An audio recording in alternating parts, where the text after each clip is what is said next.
What message are we sending here, Colonel, as we do look back at the timeline and the number of attacks on U.S. forces in the Middle East, 20 attacks so far? What about the American response here? Is it enough, and do you expect more? Unfortunately, I expect more. But look, we got to back up a little bit and ask a bigger question. Why are there American troops in Syria and Iraq anyway?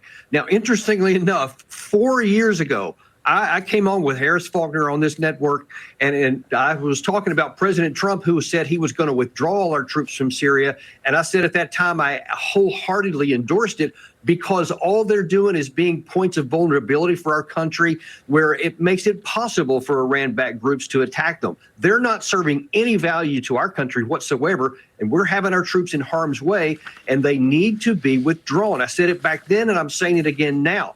The issue should not be how many more times should we go and hit these groups, or should we strike Iran, because that could draw us into another Mideast war. And that is the worst thing for American national interest right now. Well, we need to reduce our vulnerability and get those guys out. The U.S. military is saying they chose these locations because of a number of the munitions used in the strikes on U.S. service members in the last 10 days came from those locations. All right, watching the Iranian weapons that are flooding into the West Bank. The red lines on the screen are the Iranian smuggling routes, obviously, as you can see throughout the Middle East, on into this area here, the dotted line.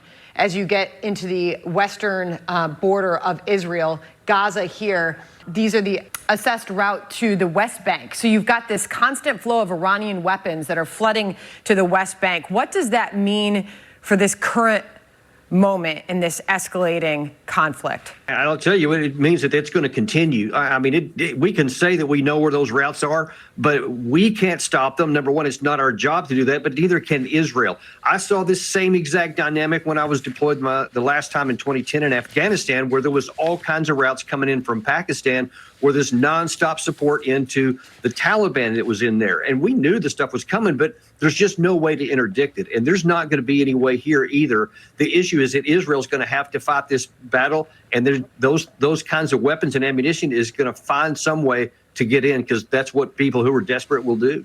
All right, I'm bringing back up the general map here, Mediterranean Sea, obviously the West Bank. We were just talking about the flow of those Iranian weapons directly over the borders to this general area. Here's the Gaza Strip, and this is what we are watching at this moment, and the movement of the Israeli forces right now, with the Israeli army saying that ground forces are, quote, expanding their activity into Gaza, as we know that they have been lined up along the border there. So what do you see happening next with all of this? And is this preceding an ultimate large-scale ground invasion by Israel into northern Gaza?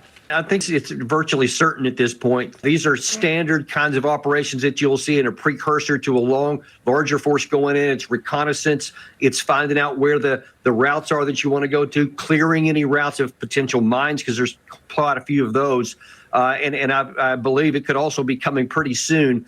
And, of course, it's going to be a big issue for Israel, because Hamas has said that that would be their trigger to come in potentially from the north, and other groups are going to potentially join in. And there's already a great deal of anti-Israel sentiment in Egypt, in Lebanon, in Saudi Arabia, in UAE. And that could really exacerbate it further, which could make things a lot difficult for the Israeli Defense Forces. Because we got to understand, it's not just what's happening in the Gaza Strip, but it's what's happening all around them. So Israel is got a lot of vulnerabilities here.